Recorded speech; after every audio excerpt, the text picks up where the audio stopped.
My mom told me to quit college and give up my scholarship because it was unfair to my sister. When I refused, she spread lies about me to my school, so I cut her off and built a life she could never be a part of.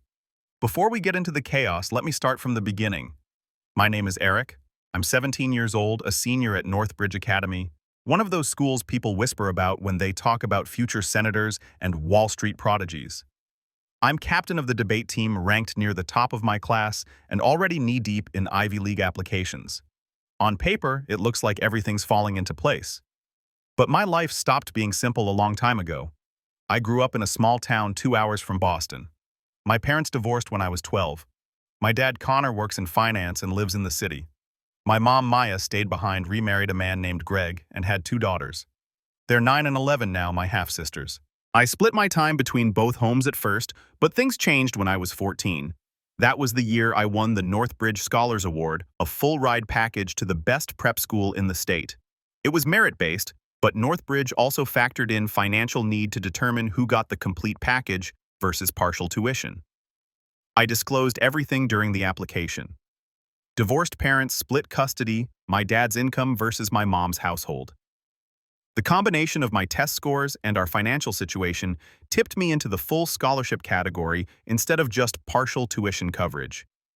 It was the result of months of grinding debate tournaments every weekend, summer programs I saved for by shelving books at the library, and hours of tutoring sessions I ran for younger kids. When the acceptance email came in, I remember Connor hugging me so hard I couldn't breathe. He said it was the start of everything. Maya's reaction was a flat, "Good job," followed by a comment about how I shouldn't let it go to my head. At the time, I thought she was just surprised. I didn't realize that moment would redraw every line in our family. Things shifted quickly after that. Maya started calling me city boy, sometimes Harvard boy, like it was a punchline. Greg liked to say that real men learn trades and that books don't build houses. Even my sisters picked it up, calling me professor every time I tried to help them with homework. It wasn't teasing, it was ridicule, and it built a wall between us brick by brick. Around the same time, I met Liam. He was another scholarship student, son of a postal worker, sharp as hell, and just as out of place among Northbridge's billionaire kids as I was. We clicked fast. He became my closest friend, the kind who'd call me out when I was overthinking and keep me grounded when things got heavy. His family treated me like one of their own, and more than once I spent holiday breaks at his house instead of going back to mine. The resentment at home didn't stay subtle for long. Maya forgot to pick me up from the bus station my first Thanksgiving break. I stood outside for 3 hours before Connor drove 2 hours to get me. When I visited, she handed me chore lists while my sisters played video games. "Everyone contributes here," she said. Greg didn't hide his disdain. "Debate team. Sounds like you're training to argue with people who do real work." When I brought home my first state championship plaque, Mia looked at it once and said, "Can that trophy pay rent?" I stopped showing her awards after that. By 17, visits were rare. I'd sleep at Liam's place during most breaks. Mia's comments got sharper, her tone colder. The warmth that used to exist was gone, replaced by simmering resentment. Liam noticed it before I did. "They don't hate you," he said once. "They hate what you've become." Still, I kept my head down. I poured everything into school. Advanced debate circuits, early admission essays, and a mentorship program that had me shadowing a policy consultant on weekends.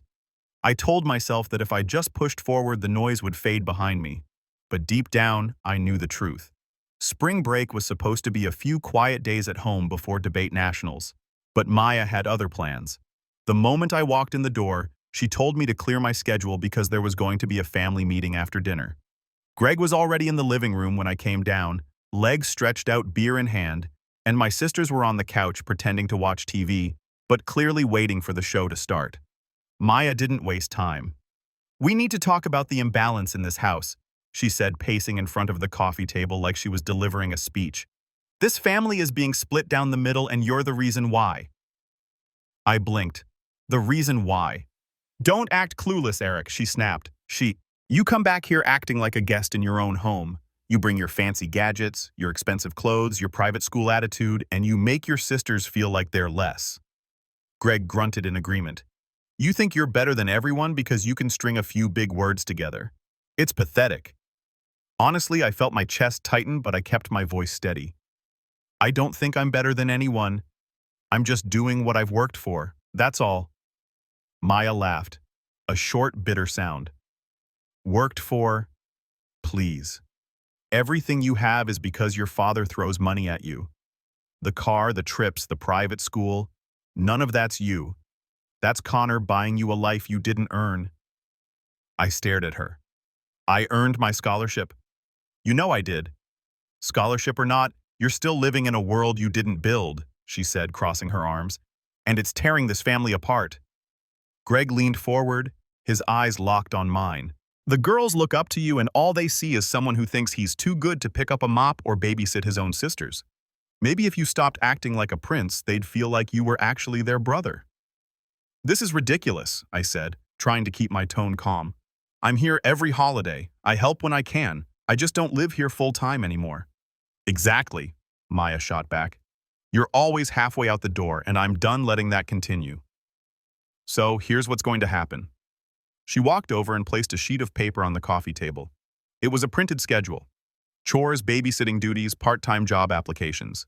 You're transferring to West Burbridge High for senior year. It's a good school and you'll be home where you belong. You'll do chores like everyone else. You'll babysit on Thursdays and Fridays when I'm working late, and you'll get a job, not some fancy internship, a real job, so you can learn what responsibility actually looks like. I stared at the paper, then at her. You're out of your mind. Greg slammed his beer down. Watch your tone. No, I said, I'm not transferring. I'm not quitting the debate team. I'm not giving up everything I've worked for so you can feel better about yourself. Maya's expression hardened. So, your sisters can feel like they're not worthless. You mean they're not worthless? I shot back. And me doing less won't make them more. You think this is negotiable? She said, her voice rising. This is not a request, Eric. It's an order. I am part of this family. I said, my voice rising to match hers. But I'm also building my future. I've earned everything I have. You're the ones who can't handle it. Greg stood up, towering over me. You're a spoiled brat. That's what you are. If it weren't for Connor's money, you'd be bagging groceries right now. Maybe that's what you need, a dose of reality. I stepped back. You don't know a damn thing about the work I've put in. Oh, we know, Maya said, her voice dripping with sarcasm. We know you love playing the prodigy. But newsflash, Eric. In this house, you're not special. You're just another kid who needs to pull his weight. This isn't about pulling weight, I said. It's about control. You want me to fail because you can't stand that I got out. The room went silent for a moment. Then Maya leaned in close, her voice cold. If you don't want to cooperate, that's fine. But don't be surprised when Northbridge starts asking questions about how your real financial situation looks. Don't be surprised if they reconsider giving you all those little perks.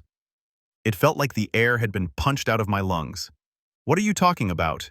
Maybe I'll give them a call, she said casually. Make sure they have all the accurate information. They take integrity seriously, you know. I stared at her. You wouldn't. She smiled, not kindly. Watch me. The argument ended with slammed doors and hours of silence, but the damage was done. I left the next morning without saying goodbye.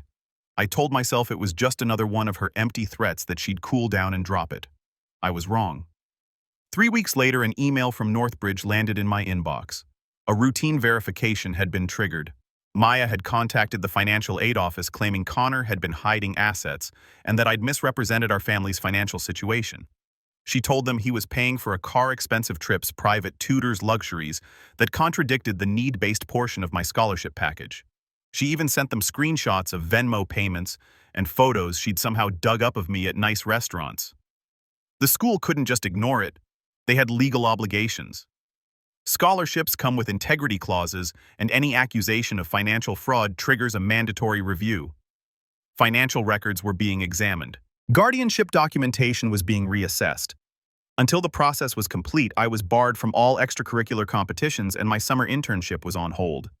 Not because they thought I was guilty, but because their liability insurance required it. Connor was livid when he found out. She did this, he said, pacing the kitchen. I don't care what she claims. This has her fingerprints all over it. I didn't argue. I didn't need to. Maya hadn't just made one phone call. She'd launched a campaign. She emailed the dean of students, the board of trustees, even the scholarship committee directly. She framed herself as a concerned mother who'd only recently discovered that her ex-husband was manipulating the system to cheat the school. The school couldn't prove it was immediately. They had procedures to follow. My debate coach didn't bench me because he believed I was a fraud. He benched me because district policy required it. If I competed while under investigation, and it later turned out the scholarship had issues, the entire team could lose funding. The internship pulled their offer for the same reason. They didn't think I'd done anything wrong. They just didn't want their name attached to a pending investigation. In their world, optics matter more than truth. There was only one person who would burn everything down just to prove she still had power. Liam was the first person I told outside the family. He listened quietly, then shook his head. "This isn't about family, Eric. He said it's about control, and she's not done yet. The audit wasn't even 2 weeks old when the first rumor hit. A classmate sent me a screenshot of a Facebook post from someone in my hometown. He's finally coming home. Guess the fancy school wasn't so perfect after all." By lunchtime, the story had been reposted a dozen times. People were tagging each other, speculating about why I was leaving Northridge, wondering if I'd been expelled or if my scholarship had been revoked. The source was obvious. Maya had been busy. I ignored it at first, hoping it would die out, but it didn't. The damage followed me into school. Teachers asked if I was transferring. My debate coach called me into his office to talk through my options. Even classmates I considered friends started treating me like a joke. "So, when's your big homecoming parade?" one of them asked in the cafeteria. Another leaned over during class and whispered, "Must be tough falling off the pedestal." The audit dragged on in the background, delaying everything that mattered. My recommendation letters for early admission were put on hold. My summer internship rescinded the offer until the financial discrepancies were resolved. The scholarship board stopped replying to my emails altogether. Connor was furious. He started calling lawyers, demanding that the school disclose who filed the complaint, but they refused. "It's confidential," they said. Standard procedure. We both knew who it was, but proving it would take time. And Maya was using every minute to tighten the knife. A week later, she joined the local PTA, a group she'd ignored for years, and started attending every meeting. She positioned herself as a concerned mother and launched into speeches about how some kids forget where they come from and how families are more important than prestige. Someone recorded one of her rants and posted it in local Facebook groups. Within hours, it had thousands of views across the county and neighboring towns.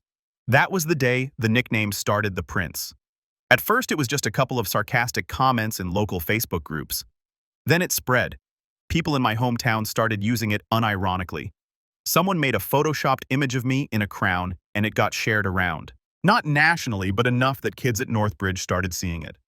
A few classmates even started calling me Your Highness when I walked by. Half joking, half mocking. Greg didn't wake up one day and see the light. The crack started small. First, Maya compared my sister's test score to mine at dinner. "Your brother would have gotten an A." My 10-year-old sister started crying. Greg told Mia to ease up.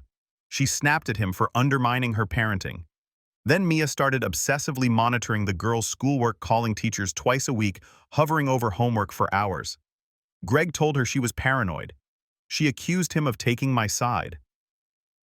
By the photo-smashing incident, Greg was exhausted. He'd spent months watching her spiral. She only got worse. The worst part wasn't the jokes, it was the doubt. People who had once believed in me suddenly seemed uncertain. The school newspaper ran a piece questioning whether privilege disguised as merit was a problem at Northbridge. I felt my reputation slipping away piece by piece. Liam noticed the change before I did. "You're pulling back," he said one night.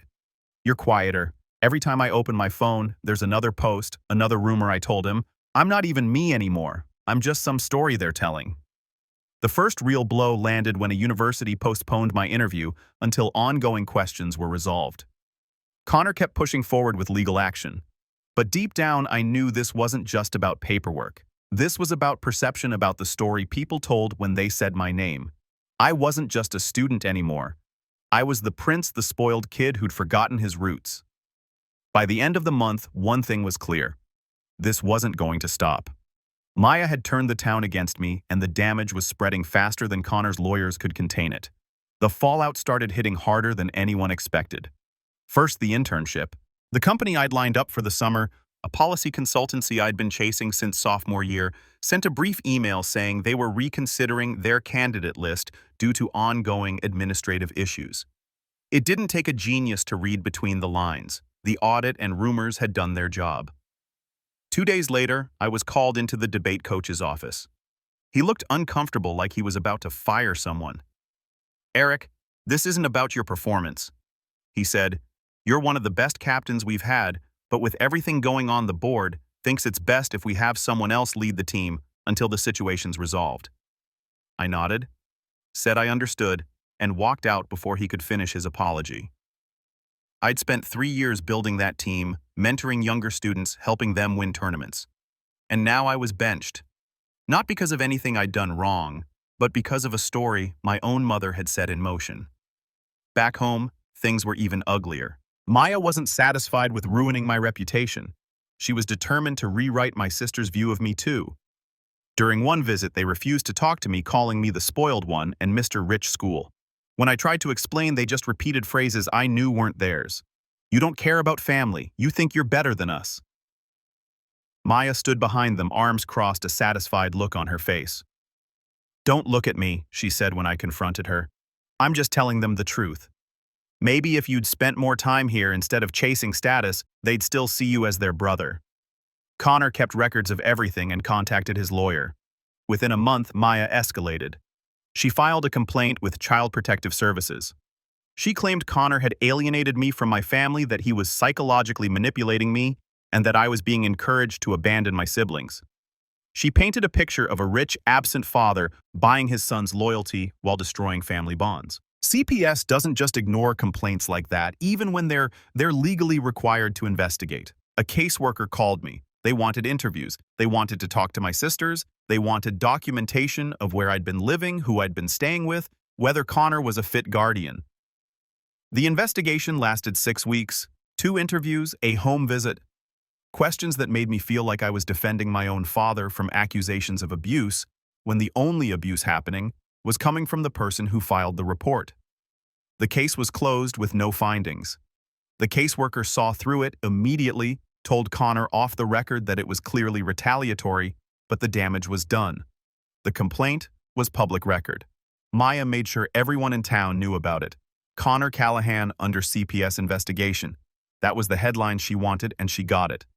The fact that it was dismissed didn't matter. The stain stuck. A few weeks later, the audit finally cleared. The financial aid office found nothing wrong. Every document was accurate. Every number checked out. To officially close the case and restore my standing, Northbridge invited me to speak at the annual Scholarship Gala, a major donor event with alumni, faculty, students, and even some local press in attendance.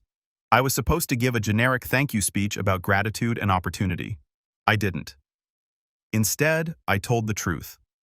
I didn't name Maya, but I talked about what happens when the people who are supposed to support you try to tear you down for succeeding. I talked about earning something through years of work and watching others try to take it away.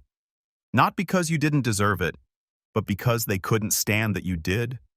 I talked about the difference between family that lifts you up and people who just share your last name. The room went dead silent. Then someone in the back started clapping. Then everyone did. The speech was recorded. Official school footage posted on Northbridge's YouTube channel as part of their donor outreach. Students shared it. Alumni forwarded it around. Within 48 hours, it had thousands of shares across local and school networks, across New England prep school networks, and scholarship communities. For the first time in months, people were on my side. But Maya didn't see it that way. Instead of reflecting on what she'd done, she doubled down. She posted on Facebook accusing me of lying to strangers and airing private family matters for attention. Greg joined in, calling me a spoiled brat trying to play victim. The posts only made them look worse, but they didn't seem to care. That's when I realized this wasn't about a misunderstanding or hurt feelings. They didn't want a relationship. They wanted control, and they were willing to burn everything down to get it. The more they lashed out, the clearer it became. They weren't just dysfunctional, they were toxic. And toxicity doesn't stop when you reason with it. It feeds on conflict. It thrives on reaction. Liam saw it. "You're still trying to save them," he said one night. When I told him about the latest posts, You keep thinking if you explain it right, if you show them the truth, they'll stop, but they won't. You're trying to save people who want to destroy you. He was right. I'd been clinging to the hope that this was fixable, that beneath the anger my family still cared. But the truth was staring me in the face. They didn't want to understand. They wanted to win, and they didn't care if they had to destroy me to do it. Then came the scholarship gala. It was the biggest night of the year at Northbridge. Donors, faculty, alumni, and students, all in one room. I was scheduled to give a short speech about student leadership. It was supposed to be a celebration of everything I'd worked for. Instead, Maya turned it into another circus. I don't know who screwed up the guest list, but somehow her name was on it. Maybe an outdated database still listed her as my guardian. Maybe someone in the alumni office didn't get the memo. Either way, she walked right through the door with a printed invitation. No one stopped her. I didn't see her until I was halfway through my speech. She was sitting in the third row, stone-faced, arms crossed, staring at me like I'd personally wronged her just by existing. I kept going.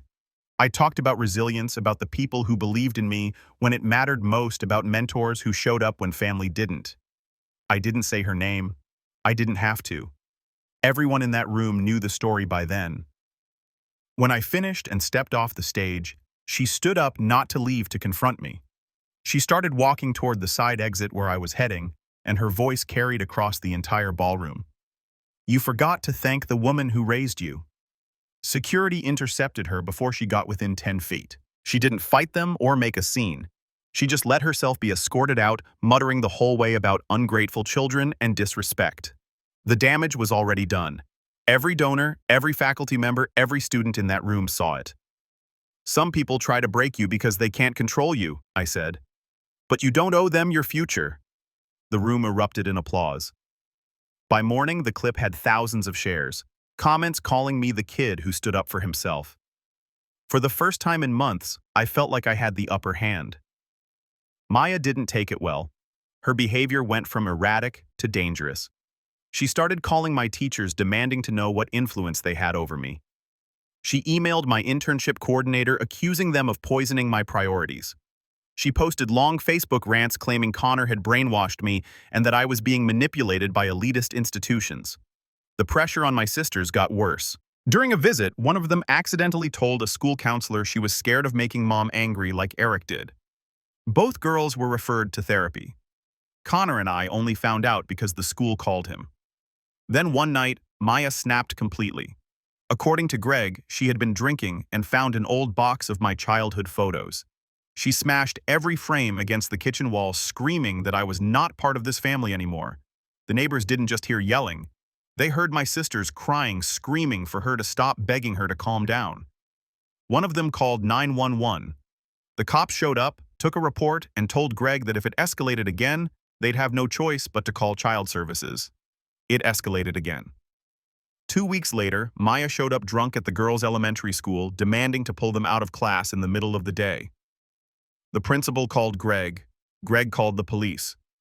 That was the second incident report in 2 weeks. Greg didn't file for divorce because of one bad night. He filed because the pattern was escalating. The girls were having panic attacks. Their therapist had told him point blank, "This environment isn't safe anymore." The custody arrangement wasn't immediate or clean. At first, Maya was granted standard visitation every other weekend, alternating holidays, but she violated it almost immediately. She'd show up at the house at random times, call the girls 30 times a day, send long, unhinged text messages, accusing them of turning against her like Eric did. Even her own lawyer told her to stop. She didn't. After 6 months of documentation, missed therapy appointments, she was supposed to attend with the girls violated court orders. 2 more police calls, the judge moved her to supervise visitation. Not because of what she'd done to me, because of what she was doing to them. I found out about the divorce from Connor a few months later. He sat me down at the kitchen table and slid his phone across to show me the court order. "It's official," he said. "Greg has primary custody. Maya gets supervised visits twice a month if she shows up sober." I stared at the screen for a long time. I thought I'd feel vindicated or relieved. Instead, I felt nothing. "It was always going to end this way," I said finally. And deep down, I knew it was true. "Your mother and I got divorced for one reason," Connor said. "Now you see it with your own eyes." Maya had spent years trying to control everything. my future, my image, my choices. And when she couldn't, she burned it all down. She lost her marriage, she lost her daughters, and in the process, she lost me. By the time the papers were signed, she was a ghost in my life. A cautionary tale instead of a parent. The family she'd claimed to protect was gone, scattered in different directions. And for the first time in years, I didn't feel trapped in her orbit anymore. I felt free. I turned 18 2 weeks after the gala. It should have felt like any other birthday, but it didn't. It felt like a switch-flipping one that finally put control back in my hands. With the stroke of a pen, I signed the documents that made it official. I was an adult, legally independent. Maya no longer had any authority over my decisions. The first thing I did was change my address with Northbridge and every program I was part of. Every piece of mail, every official contact now went through Connor. I listed him and Liam as my emergency contacts and removed Mia's name from every form I could find. Then I blocked her. No more phone calls, no emails, no texts. I even changed my number and left the old one to rot. It wasn't an act of revenge, it was survival. I had spent too long reacting to her chaos. Now I was choosing silence. Blocking Maya didn't stop her. She emailed my professors claiming I was mentally unstable. She showed up at a debate tournament and got removed by security. She sent rambling letters to Connor's office about parental alienation. Eventually, the attempts spread out. A Facebook message every few months, a voicemail here and there, but they never fully stopped. She was still out there, still convinced she was the victim. The fallout from the divorce hit fast. Maya was ordered into mandatory therapy as a condition for supervised visitation. She told anyone who would listen that I had destroyed her family, blaming me for everything. I heard pieces of it from classmates.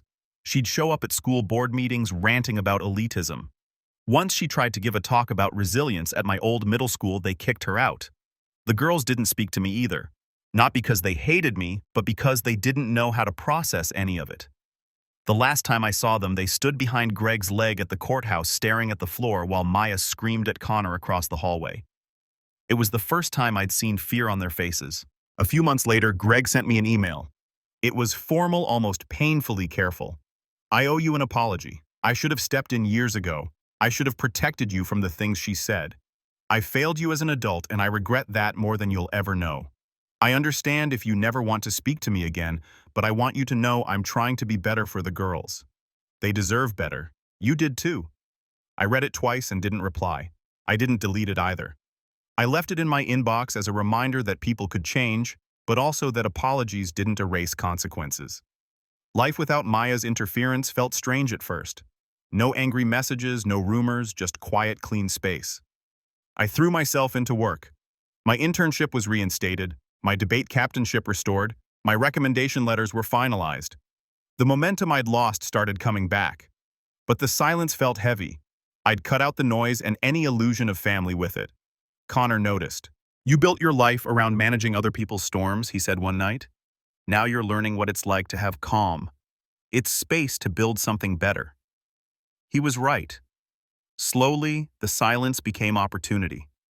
I started saying yes to leadership programs, debate circuits, internship projects. For the first time, my decisions were mine alone. Meanwhile, Maya's world continued to shrink. The custody battle dragged on for months, and the judge eventually granted Greg permanent custody. She was given limited visitation under supervision, which she rarely used. Most people in town stopped speaking to her. PTA meetings stopped inviting her. Even the Facebook groups that used to echo her complaints banned her for harassment. I didn't celebrate any of it. I didn't feel triumph or satisfaction, just distance. By the time summer arrived, I was a legal adult with a dorm assignment, a scholarship, and a clear path forward. Maya was just a name on paperwork I no longer needed to sign. The family I'd known was gone, replaced by something quieter, simpler, and stronger.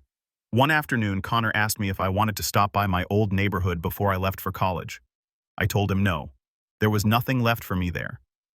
The house might still be standing, but the idea of home had burned down long before Greg packed his bags. I had no reason to look back. The past had taken enough from me already. It was time to move forward. 3 years passed before I heard from Greg again. By then, my life barely resembled the one I'd left behind. I was in my third year of college, splitting my time between debate competitions, a policy research internship, and a small startup Liam and I had launched on the side. My name was no longer a punchline on small-town Facebook pages. Professors recommended me for fellowships. Recruiters sent emails. I had built something solid, a life that was mine. The email came late on a Tuesday night. The subject line was simple, a request. I know I have no right to ask you for anything, but the girls are 13 and 15 now, real teenagers, not kids anymore. And they've been asking about you. They want to meet you. They want to know their brother, not the version they were told about. I understand if the answer is no, but I promised them I'd try. I read it 3 times before closing my laptop. I didn't reply immediately. The idea of seeing them again stirred something complicated. Not anger, not sadness, but a mix of both. Part of me wanted to leave the past where it was. Another part wanted to know if bridges could be rebuilt even after the fire. But I remembered that they were just kids back then. They didn't know what's right and what's wrong. 2 weeks later, I agreed to meet. We chose a neutral place, a small cafe near the university campus. I arrived early and took a seat by the window. When they walked in, I almost didn't recognize them. They weren't the little girls hiding behind Greg's legs at the courthouse anymore. They were teenagers, taller, older, and carrying the same nervous energy I felt. "Hi," one of them said, barely above a whisper. "Hi," I replied. The first few minutes were awkward. We talked about school hobbies, classes, surface-level things. Greg mostly listened, only stepping in when the silence stretched too long. Finally, he cleared his throat. "I owe you more than an email," he said. "I failed you, Eric. I let resentment turn me into someone I'm ashamed of. I should have defended you. I should have spoken up, and I will regret that for the rest of my life. I don't expect forgiveness. I'm just asking for a chance to make things right for them." It wasn't a rehearsed speech. His voice cracked halfway through, and for the first time since everything had fallen apart, I believed he meant every word. The girls spoke next. They told me how they'd believed every word Maya fed them, that I was selfish, that I'd abandoned them, that I thought I was too good for family. They told me how confusing it was when Greg left, how therapy had helped them see that none of it was as simple as they'd been told. And they apologized not once, but over and over. I didn't sugarcoat my response. What happened hurt a lot, and I can't just forget it, but I don't hate you. I never did. You were just kids back then. I paused. If we're going to build something, it has to happen slowly on our terms. No guilt, no pressure. They nodded, both crying by then. Greg thanked me quietly. And just like that, something shifted. Not a full reconciliation, but the first fragile steps toward one. Over the next few months, we stayed in touch. They texted about school projects, watched my debate live streams. Greg came to one of my competitions. Later, they invited me to dinner, homemade pasta and board games. It was the first time I'd sat at a table with them in years without feeling like I was on trial. Maya wasn't part of any of it. I heard she'd moved to another town, still blaming everyone but herself. I didn't care. Whatever she was doing wasn't my life anymore. What surprised me was how normal it felt once it settled in. No grand gestures, just steady moments rebuilding trust. They came to my debate finals. I visited for Thanksgiving. We talked about books, politics, stupid TikToks. One night after dinner, Greg walked me to my car. "I still don't expect forgiveness," he said, "but I hope one day you'll see me as more than the man who stood by and did nothing." "You're trying," I said. "That's what matters." It wasn't forgiveness, not yet, but it was something. Standing there in the quiet, I realized that the word family no longer meant what it used to. It wasn't about shared blood or history. It wasn't about who raised you or who claimed you. It was about the people who showed up, the ones who owned their mistakes and chose to grow. Some people never do. Maya never would. And that was okay. Not every story needs a reconciliation. Some endings stay endings. But this was something new, a second chance, a beginning built on truth instead of guilt. As I drove away that night, I thought about everything that had happened. The sabotage, the humiliation, the silence, the rebuilding. It wasn't the family I'd imagined, but it was real. It was enough. Connor's life changed too. He left his old firm, started his own consulting company, and began seeing someone who treats him the way he deserves. We still talk every week, and he comes to every major event with that same calm pride. If anyone proved that family is about choice, not obligation, it's him. Some orbits collapse under their own weight. Others form anew. I didn't rebuild the family I lost. I built one worth keeping.